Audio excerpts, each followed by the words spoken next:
A seguir, ponto a ponto. Apoio Unifacisa.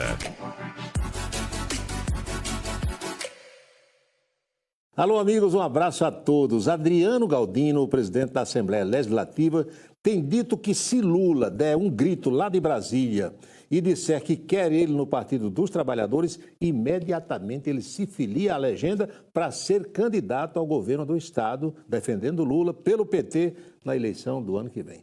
Mas parece que Adriano não entendeu ainda os argumentos externados pela nova presidente do Partido dos Trabalhadores no Estado, deputada Cida Ramos. Pelo que se desenha, pelo que se sabe, não é da base do grito que se resolvem os problemas petistas. Eu sou Paulo Roberto, estou na Rede ITA e o Ponto a Ponto está começando.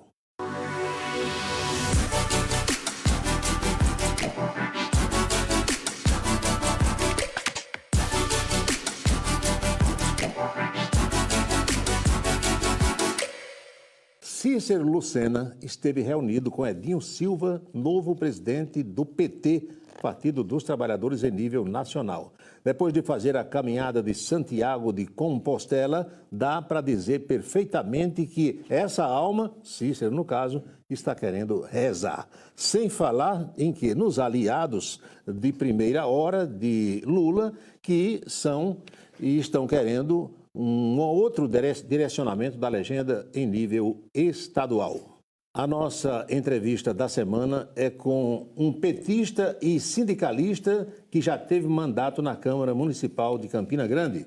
O professor Napoleão Maracajá veio conversar conosco sobre essa fase sem mandato e as movimentações políticas que estão acontecendo no Estado e também em nível de Brasil. Napoleão, seja bem-vindo ao programa, é sempre bom recebê-lo aqui. Obrigado, Paulo. Sempre um privilégio poder participar desse programa. A gente possa debater aqui aquilo que interessa à população de Campina Grande da Paraíba. Uma fase com mandato, outra fase sem mandato, isso muda alguma coisa na sua vida ou não? Do ponto de vista da atuação, muda, né? O mandato ele lhe dá legitimidade, força, prerrogativas, né? E, obviamente, que hoje eu exerço um mandato classista, né? Eu tenho a honra de ser vice-presidente do Sintab, o sindicato mais importante do Brasil. Mas, do ponto de vista legislativo, obviamente que faz falta, né? Até porque eu respeito muitos vereadores que estão lá, inclusive os da oposição, mas são metodologias diferentes, né, de atuação. Acho que um mandato como o nosso, com o perfil como o nosso, acho que faz falta à população. Muito bem. E a gente sabe que aquele ambiente do Legislativo lhe apraz, é um ambiente que lhe é agradável, muito. Você se sente muito bem lá. Muito, gosto muito. Tenho muita paixão por aquilo e os 2 mandatos que exerci com muita paixão, com muito afinco, acima de tudo, com muito respeito ao povo de Campina Grande. E numa cidade, nada acontece sem que passe pela Câmara. Pela Câmara. Interessante isso. Talvez um dos votos mais importantes. Todo voto é importante, né? Para um sindicato, para uma associação, mas o voto de vereador e de deputado é muito importante porque as leis são feitas por eles, né? A vida das pessoas passa por dentro do Legislativo. Por isso é muito importante escolher bons vereadores, bons deputados e deputadas, boas vereadoras, bons senadores. Isso é fundamental para mudar a vida de um país. Professor Napoleão, dá para descrever assim as sensações de ganhar uma eleição e perder uma eleição? Sim, são coisas são 2 extremos, bem distintas, né? São 2 extremos, né? A sensação da vitória, ela é muito agradável. A sua primeira foi pelo PCdoB? Foi, 2012. Né? E a segunda pelo PT. Mas são extremos, né? A sensação e principalmente quando você tem consciência que você fez um bom trabalho. E no nosso caso, a última eleição agora, Paulo, nós fomos mais votados do que metade da Câmara Municipal. Não é? Numa eleição limpa, né, sem a compra de voto, claro, que é algo muito comum, né, sem associação com o crime organizado, que também, infelizmente, é uma coisa que se aproximou muito da política, é um debate que precisa ser feito, né, mas é uma campanha muito limpa, feita por voluntários, mas com base no mandato que a gente fez, né, foi muito exitoso. inclusive na avaliação dos críticos, e a nossa história de luta. A gente nunca mudou de lado, Paulo. Se você perceber, desde que eu entro na vida pública como presidente do Sintab, né, vários prefeitos mudaram e a gente continua nas ruas. Eu continuo com a mesma bandeira de representar os servidores, de representar o povo. E não foi por falta de proposta para mudar de lado. Né? Todo mundo recebe. É normal isso, inclusive. Né? Mas eu fiz uma escolha. Acontece no mundo todo, né? No mundo todo. No mundo todo é assim. Algumas são republicanas, outras não, Sim, né? Mas cabe a você. Né? E a luta de quem está na oposição é sempre chegar ao poder. E quem está no poder quer engrossar o seu grupo. É natural Normal. que isso aconteça. E aí as pessoas observam a coerência. Né? Mas essa palavra coerência, Napoleão, me permite, ela está meio que descaracterizada por alguns. Às vezes o sujeito, o agente está na maior das incoerências, mas ele diz para o público que está sendo coerente. Sim, é complicado, né? Sim. Tem. E há incoerência, inclusive, também de parte da população. Também. Né? População. Também. Mas ela não aceita que o seu representante seja incoerente. Ela até pratica a incoerência, mas ela não permite. Há uma coisa assim, isso também faz parte, digamos, da ignorância de boa parte da população brasileira, ignorância política mesmo, né? Porque o pessoal vai pelo líder.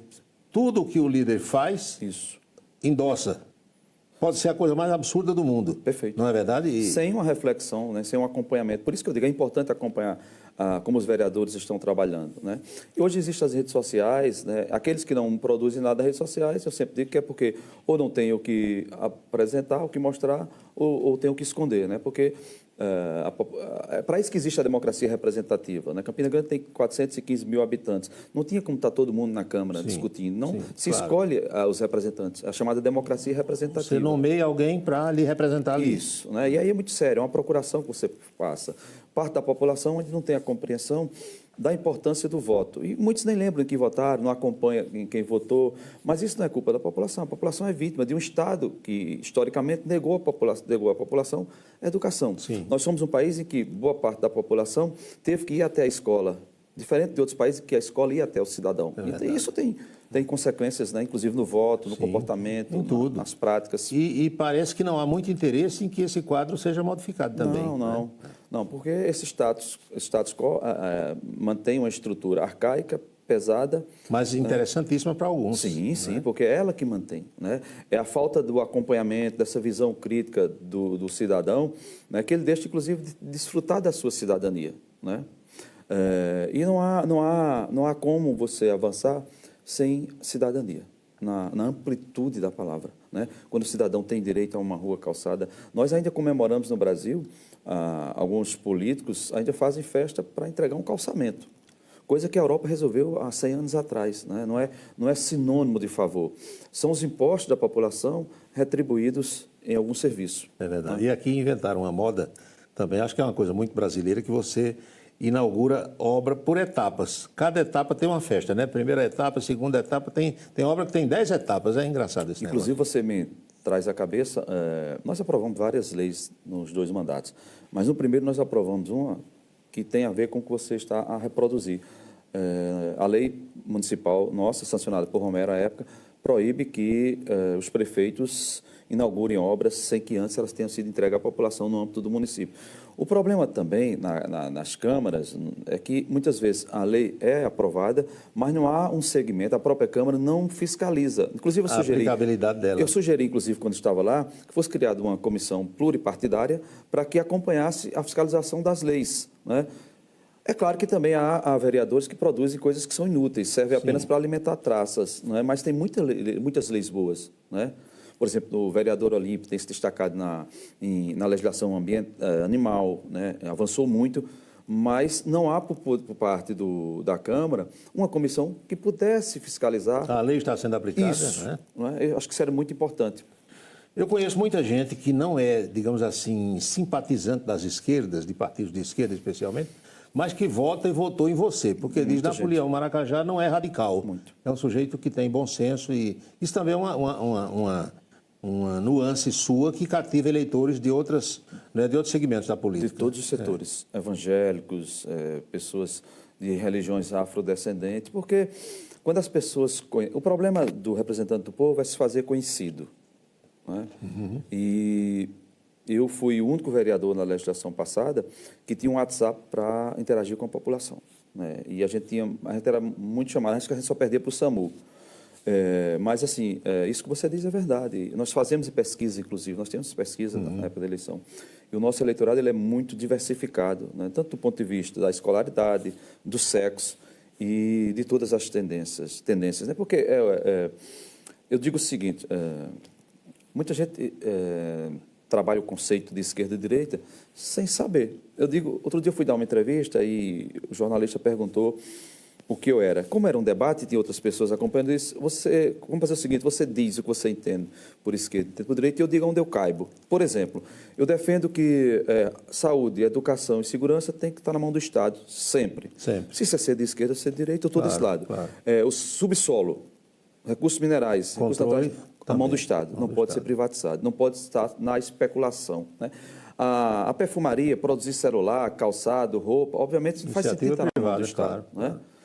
O transporte público já é Campina Grande, não sei por que ainda não pratica, tem cidades semelhantes a Campina Grande, do ponto de vista de sua demografia, de sua economia, que as pessoas já não pagam mais o transporte coletivo, não pagam diretamente, né? Eu acho que Campina Grande já era para ter avançado nisso, né? Só para citar um exemplo. Então, algumas coisas têm que estar na mão do Estado e que o povo possa eleger seus representantes e eles possam decidir como isso vai ser distribuído para a população, como esse serviço chega à população. Teve uma outra atitude sua na legislatura passada também, que foi o único vereador a não querer o veículo da Câmara, nem combustível, nem motorista. Sim.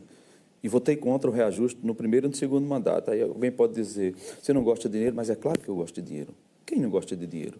Agora, eu estava naquela condição, Paulo, representando pessoas que, no caso dos servidores, 70% ganha salário mínimo, né? Então, eu vou me dar um aumento de 37%, que era o proposto na época, e vou chegar amanhã na Assembleia com os servidores que tiver 3%, 4% de reajuste. Não é por isso. Não é porque eu não gosto de dinheiro. Todo mundo gosta de dinheiro. Dinheiro na sociedade capitalista é fundamental, né? Mas o representante ele tem que abdicar de certas situações, de certos privilégios, para que ele se aproxime mais dos seus representados. Fiz isso nos 2 mandatos e faria de novo se lá estivesse.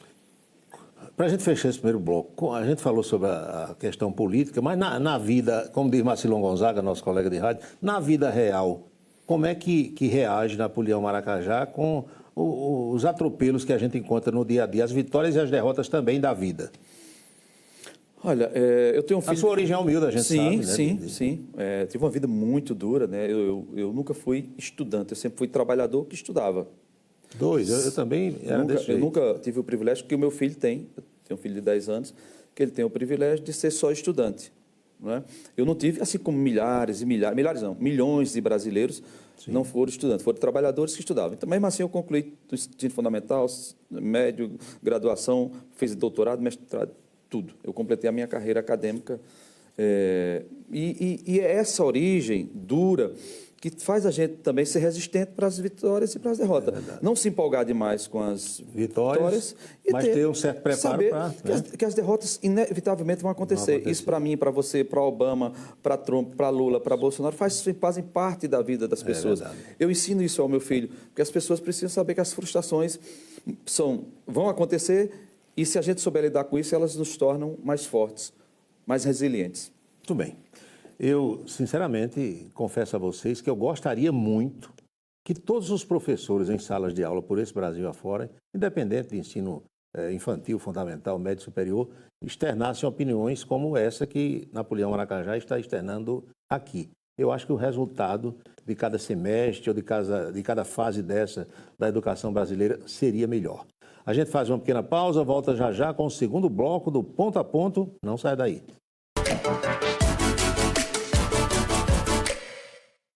Estão abertas as inscrições para o vestibular de Medicina Unifacisa. Aqui você aprende em um hospital exclusivo que conecta ensino, pesquisa e inovação. Porque na Unifacisa, viver medicina é fazer parte de um ecossistema único. É aprender e desenvolver habilidades que transformam realidades. Onde a excelência acadêmica anda lado a lado com o cuidado. Vestibular de Medicina Unifacisa. Prova dia 25 de outubro. Inscreva-se agora em unifacisa.edu.br.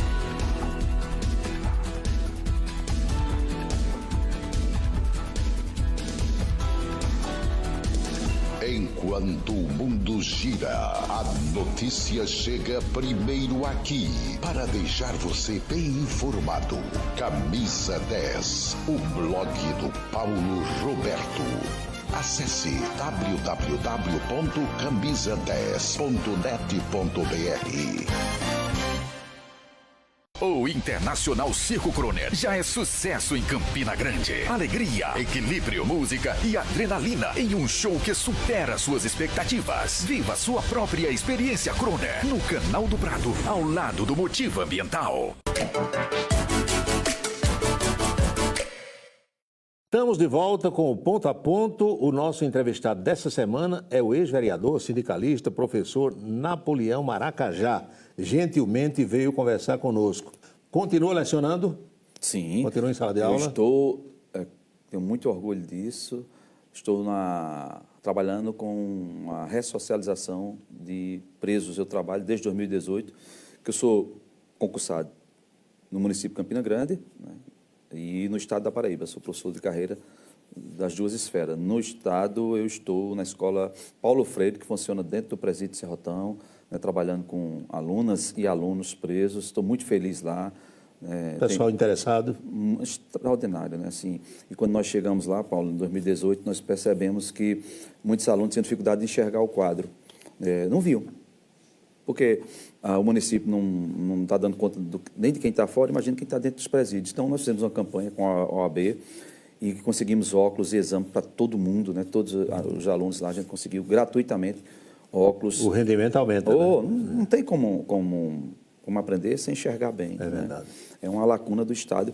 É uma parcela da população, Paulo, muito esquecida pelo Estado Sem brasileiro. dúvida. Né? Então, mas continuo lecionando e muito feliz por isso. No nosso caso aqui da imprensa, dizem que quando o vírus radiofônico, por exemplo, impregna na corrente sanguínea de algum de nós, ninguém consegue mais deixar. Na política também é assim? Ou não necessariamente? Eu acho que sim. Agora, sim, eu não tenho obsessão. Né? E acho que eu não tenho obsessão porque eu levo muito a sério, Paulo. Eu quando estou no mandato, eu vivo isso intensamente. Né? Então, isso traz prejuízo. Né? Do ponto de vista financeiro, eu tenho um bom salário, eu não tenho, assim, graças a Deus, de onde eu vim para onde eu cheguei, eu estou muito bem, mas, assim, quando eu estou na Câmara, por exemplo, eu vivo intensamente, e quem trabalha comigo sabe, por exemplo, para mim não existe o agora, só existe o depois, não existiu o agora. Sim. O que tem que ser resolvido agora, tem que ser agora. Não, ligue agora, tal. Então, assim, eu sou muito ansioso para resolver essa situação. Resolutividade no mandato. Não, né? tem que ter. Tem que ter. Quem trabalha comigo, ou está nesse perfil ou está fora. Mas isso tem um peso, né, inclusive para a saúde. Então, eu não tenho uma obsessão. Né? Alguém disse, prefeito de Campina Grande, é um sonho? Assim, nunca foi algo assim como uma obsessão. Porque eu sei que eu sendo prefeito de Campina Grande, né, eu não ia dormir, né, enquanto não resolvesse essas broncas. Quando eu fui... Desculpe, quando eu me candidatei a primeira vez para presidente do Sintab, meus amigos diziam, você está louco. Né? Inclusive, Cabeção, meu amigo vizinho, Joacir Oliveira, dizia, rapaz, você vai entrar no negócio desse, você está louco, que não tem jeito não. E eu sabia que tinha. Né? E em 4 anos nós entregamos um clube social, piscinas, organizamos o Sintab financeiramente, pagamos a todo mundo, o Sintab passou a comprar à vista e pagar. Então, assim, isso tem um preço, mas que dá para fazer. Dá para fazer na política, dá para fazer no sindicato, dá para fazer onde você está. Desde que você estude, se prepare, tenha honestidade, tenha, sabe, o desejo de querer acertar. A atividade sindical também é uma atividade política. Sim, totalmente. E bem política, né? Totalmente. Né? No sentido aristotélico da palavra. Ainda né? há incompreensão da sociedade com o movimento sindical? Mas isso é uma coisa construída. Né? Isso é uma coisa construída para que as pessoas não Mudou muito já, né? O senhor compreende melhor. Mudou muito. Há um processo os sindicatos foram fragilizados com a reforma trabalhista, né? Mas há uma crise de representatividade no mundo todo. As pessoas não se sentem muitas vezes representadas pelo seu pastor, pelo padre, ou pelo seu líder religioso de qualquer que seja a religião, pela Câmara de Vereadores, pelo Congresso. Né? Há uma crise de representatividade. Né? Isso é uma coisa que a gente precisa enfrentar, porque a democracia representativa ainda é o que nos resta. Né? Sim. Não é um problema do sindicato. Né? Poucas pessoas hoje são sindicalizadas. E ainda mais no Sintab, que é um sindicato muito atuante. Não tem como negar isso, só quem não acompanha. Né? Quando nós assumimos, Paulo, nós tínhamos 4.500 sócios. Hoje nós temos mais de 8 mil sócios. Nós somos o primeiro sindicato do Brasil que abriu mão do imposto sindical, né, em assembleia, e nós nunca fizemos campanha de filiação. Nós saímos de 4 mil para mais de 8 mil, Sem campanha. todas voluntárias. Isso não é porque a gente é bonito, isso é porque as pessoas... Isso é mantido, né? Vem se mantendo e aumentando. Mantido. Né? Né? Interessante. Então, em que pese as crises, os ataques aos sindicatos, o Sintab tem crescido, sobrevivido. Recentemente, há uma onda de criação de sindicato aqui na cidade por pessoas que querem apenas e tão somente se dar bem, né, com o dinheiro dos outros, né, mas não lograram isso porque as pessoas não saíram do Sintab, as pessoas continuam no Sintab. O Sintab continua muito forte. E os altos e baixos do Lula 3, como é que está acompanhando? É o seu partido. Difícil, né? Porque a gente dizia no outro bloco a importância do parlamento, né?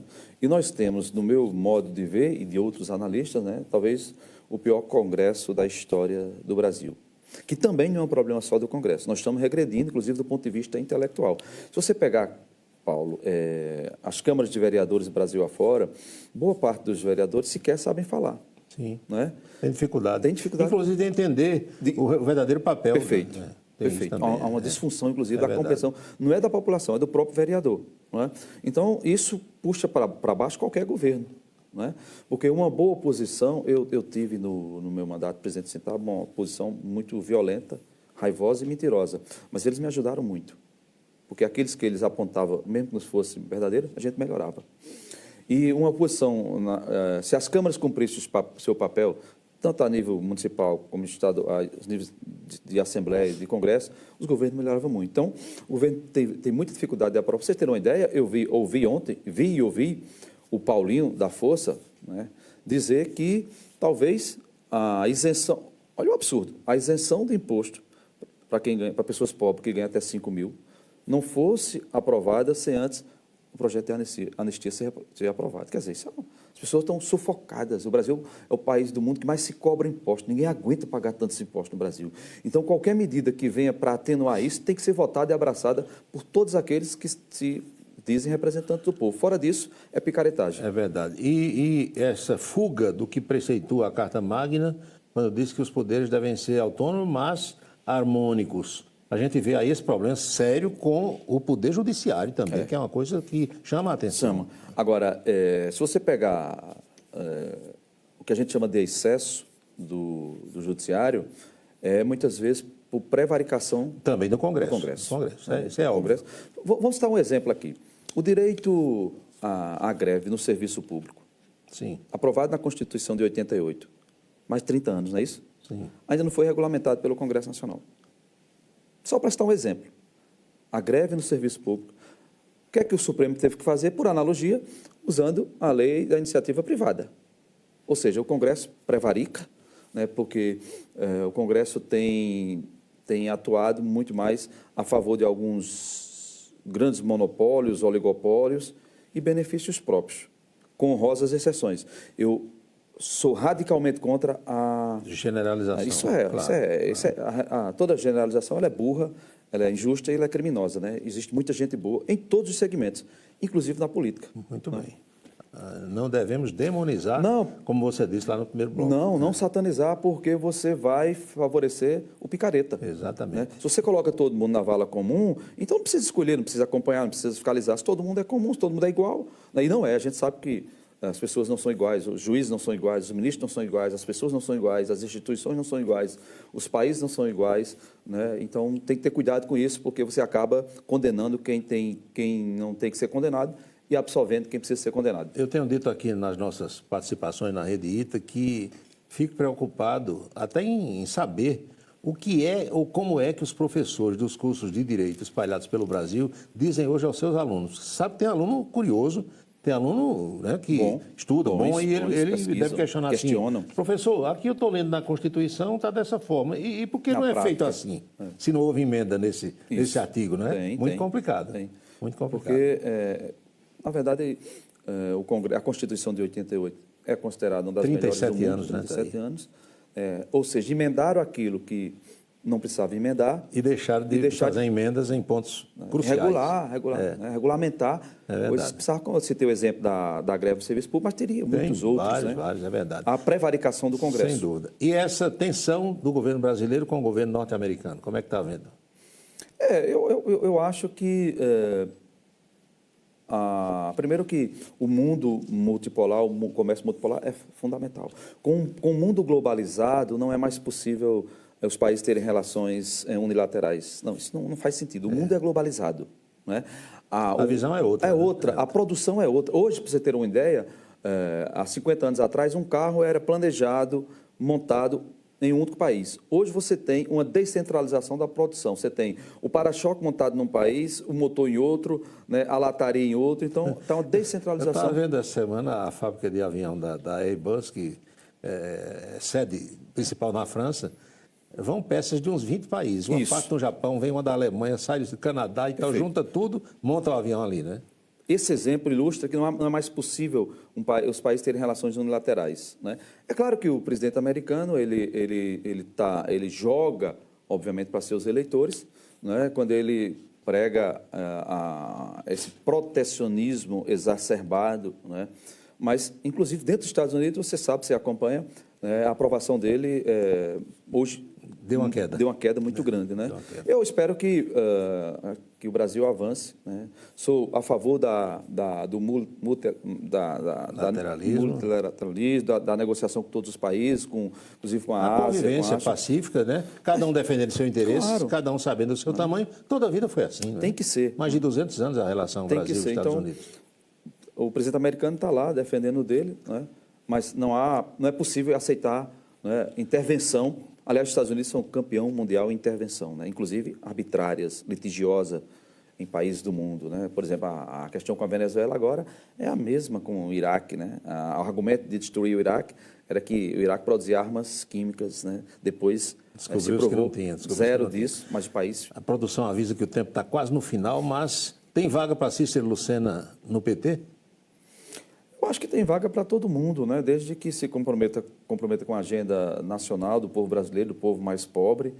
Né? Eu acho que é possível. Se faz política aglutinando e não separando. Napoleão Maracajá em 2026. Vai ficar olhando o processo? Vai participar de algum modo? Olhando nunca, né? Nunca. Eu estou empenhado na campanha da vereadora Jô, né? Para deputado estadual. Já estamos trabalhando na pré-campanha. Jô tem tudo para ser a melhor deputada estadual de todos os tempos, de onde ela vem, o que ela representa. Né? Acho que, com respeito a todos os outros deputados e deputadas, não há ninguém com o perfil que tem a vereadora Jô. Possibilidade, me permita, de redução de vagas por conta do que Lula vetou? Ela trabalha com isso. Cai de 36 para 30? Isso, para 30. É uma luta napoleônica, ainda, mais pesada. Mas Jô foi a vereadora mais votada de Campina Grande, quase se elegeu deputado estadual na outra eleição e tem tudo para ser a deputada estadual mais votada da Paraíba e nós estamos na pré-campanha de Jô. Professor Napoleão Maracajá, é sempre bom reencontrá-lo, trocar ideias aqui no Ponto a Ponto e venha mais, visite mais a nossa TV. Fantástico, um espaço maravilhoso, eu tenho um orgulho muito grande de participar desse programa. Participei algumas vezes já, inclusive já está no meu livro, que o escritor Bruno Gaudêncio está escrevendo a minha biografia e tem as passagens por esse programa aqui. Fantástico, parabéns. Muito obrigado.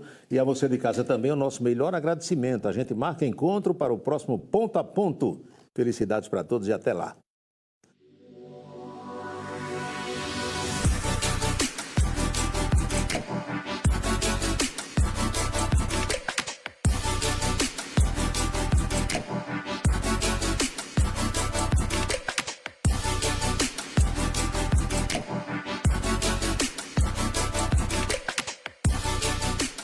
Ponto a Ponto. Apoio Unifacisa.